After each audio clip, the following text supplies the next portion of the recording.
Hearing someone is an easy task. However, listening to someone needs your core attention and emotional support. There are a lot of people out there who grow up in less emotional families and don't even know what it means to listen to someone, let alone active listening. Just nodding your head without absorbing the emotions is not active listening. So today, we'll learn how to stay calm and composed by teaching the virtues of active listening. In this lecture, you'll learn what active listening is and how it can change your personality and help you grow psychologically. Hold tight while we explain to you what is active listening and what it means to listen to someone actively. What is active listening? So, what's the deal? Active listening is not just hearing the person next to you. Rather, it is an art. Active listening is a way of listening and responding to another person that improves mutual understanding. It is a process where the listener makes a conscious effort to interpret, absorb, and understand the speaker's feelings and emotions. You are not supposed to just let in words, but also the tone, body language, and emotions behind them. Imagine that you tell someone about how you felt when you first watched the Game of Thrones. In response to that, the listener continuously yawns, itches, and wanders here and there. How would that feel? Most people would feel abandoned and neglected. Now, imagine that you are revealing this information to an active listener. They will not only hear your words, but will also try to feel the level of excitement you felt after watching the epic scene of Jon Snow. Results? You will automatically feel a connection with the listener and vice versa. Let us shed more light on what is active listening and what are elements that can help you become an active listener. Key elements of active listening. After briefly reviewing the concept of active listening, let's move forward to learning its key elements. Sincere attention. Mentioning Franz Kafka, a German writer, in this regard is a must. F. Kafka, in his evergreen letter to his father, disclosed how his father kept him ignoring and never listened attentively to his concerns.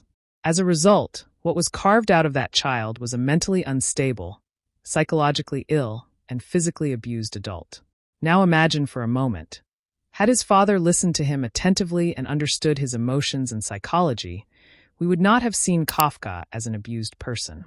So, dear learners, when you get a chance to listen to someone, listen to them as there is nothing more important than this exists in this world. Understanding and response. Well, this can't be emphasized more.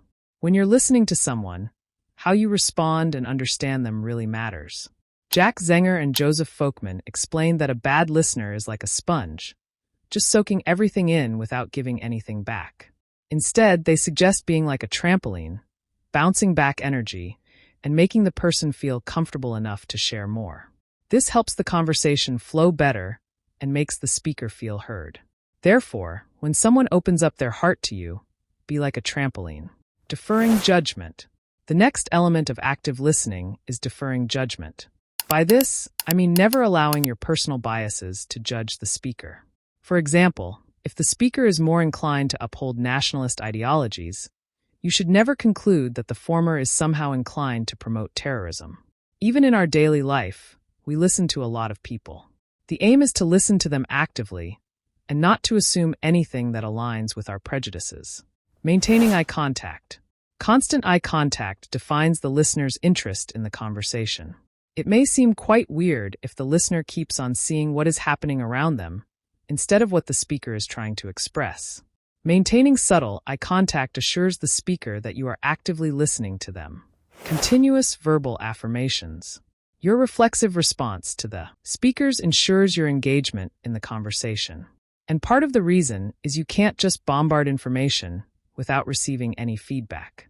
For example, in response to the speaker's story, you can say phrases like, "Yes, it happens," or "That might be a really bad experience for you." These affirmations are proof that you are actively engaged in the communication. Paraphrasing. Paraphrasing is reaffirming the speaker's stance in your own words.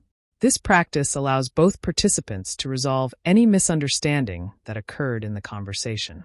In the succeeding lecture, you will learn more about paraphrasing, given its importance as a core skill of active learning. So that was all about active listening. This lecture was directed to provide you with enough insights into the introduction to active listening and its key elements. Though we discussed countable elements in this lecture, there is much more to explore and learn. In the upcoming lecture, you'll learn what benefits are ingrained in active learning and how they can help us in our daily communication.